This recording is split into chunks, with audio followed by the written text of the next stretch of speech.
Hey guys, my voice is gone, but Thursday night, no, not Thursday night, it was Tuesday night. Tuesday night was rough for me, and I want to just kind of jump on and just share some of the thoughts I had, because honestly, the big reason is because I want to remember it. I want to have it, I've written it in my journal. I want to just kind of to save it in a space and just be able to express what I was feeling. But also, I know that other people sometimes feel the same way sometimes. So I wanted to just jump on here, and for those that were feeling the way, or those that are feeling the way I was feeling on Tuesday, just wanted you to know that you're not alone.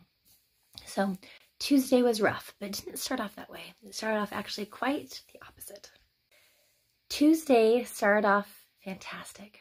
It was a great day. It was a superb day. I had just been mentored by some incredible individuals, and I was looking at things that were happening in the home, and it was good. It was good. I loved it. I was excited about things that were happening, and I was looking at things in my business and just the progress and the different milestones that we've been hitting as on a business side of things, and it was exciting, and I was passionate about it and just fueled by seeing the progress and the different things that we had been hitting in the business. And it was a good day. It was a good afternoon. I'm like, wow. I'm like, the time and the consistency and the trainings and the effort and the prayers that we've been doing in different areas of the home and the business. Look how far we've come. Look how incredible this is for us. It was a great, great day. I was on this high point. I was at this high point on Tuesday afternoon. It felt good. It felt good. And I was able to have some clear direction of what the next step was. And I was excited for it. And then there was a crash. There was a crash. And I know that these things are normal. And I've kind of been told by different people that these things can happen with when you're at this high, then you can get to this low. And it happened Tuesday. We all have like ups and down days. This wasn't that. I was feeling very, very low. And I just wanted to kind of open up about exactly what I was feeling on Tuesday, in case others might relate also. I essentially wanted to quit at so many different things. It wasn't a suicidal type of quit, but it was pretty much a quit at everything that you're doing in life type of a quit. And I've had many times in my life where I have felt a pull to go in a different direction, and I've totally switched gears. And that's okay. That's good. It's good to let some things go, and it's good to change things up. That's not what's bad. What's bad is the low I was feeling, and just letting myself just be encompassed by this desire just to quit at everything. And I'll go into some details. We'll start with the business. Again, earlier I was feeling this love and this fuel of it's time for the next phase of this business. And then all of a sudden I felt like everything I was doing was worthless. I was worthless. I was hopeless. My business wasn't getting anywhere. I was telling myself this. It doesn't make an impact. Quit. Quit. It's just hurting. Just quit. There's no reason to do it. Quit. It's wasting your time. Quit. It's just all these different things. Quit, quit, quit, quit is what I heard over and over and over again. You are a failure. Quit. You can never get anywhere. Quit. What's the purpose of trying? Quit. And I was feeling down and I was feeling low, and I had just been feeling this. And on paper, I had seen like this was good, and not just on paper. I know it's something I need to be doing right now, and that I want to be doing, and I love it. But in that Tuesday evening, I wanted to quit.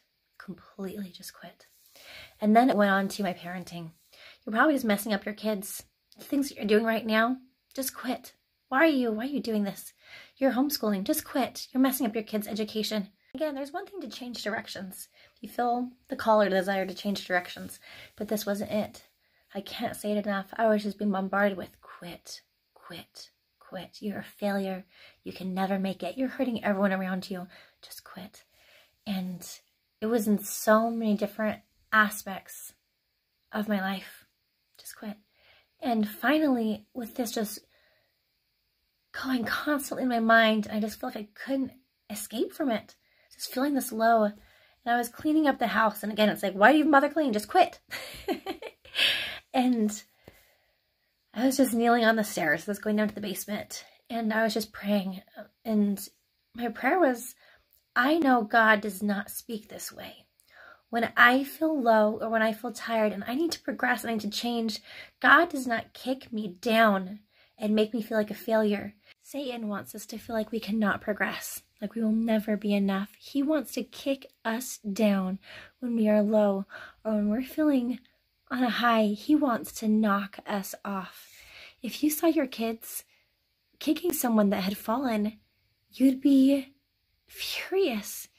You would run up to them and say, that is not what you do when someone has fallen. You help them up. You help them up. And that is what God does for us. And with his help, he can help get me there. And I'm enough now. But he does not tell me just to quit. And I recognize, my God, this is not you. How do I escape this? How do I get away from this? And I want to just kind of ignore it and brush it off. But I needed to cry. I needed to just feel these emotions of quitting, and I need to fight. I need to fight through it. And when Jason got back, he's like, what happened? It's like, from this afternoon, you were calling me, like, you were loving so many different elements of what you do. He's like, and now this evening, like, what's happened? And I'm like, I just need time to just feel this and to face it. And I really was able to recognize Satan wants you to quit. He wants you to quit trying. He wants us to quit and make us feel like that defines us. And what's even crazier is that was not my reality that day. My reality that day was there were many things that were going right. There were many things that were going right, but this fear that he put inside me, this doubt that he put inside me became my reality. It became truth, even though everything else around me was showing something different. I believed it had been better just to quit. And I don't have anything fancy to say with this or any more of the story, but I just want to jump on and say, if you feel like you need to quit, where is that coming from? Where is that coming from? Because sometimes those feelings can seem so much like reality, when really it's from the author of lies. And on the Sabbath day, when I learned and heard about the strengthening and enabling and changing power of God, and how that his love and his strength is for everyone, no matter where we're at, it's for everyone, and he's there for us. Again, it hit home, where God loves us, and he wants to help us progress, not just to quit. So, if you feel like you need to quit, just know you're not alone with those feelings. It doesn't mean that you're doing something wrong. It can mean you're doing something really, really right. Don't quit.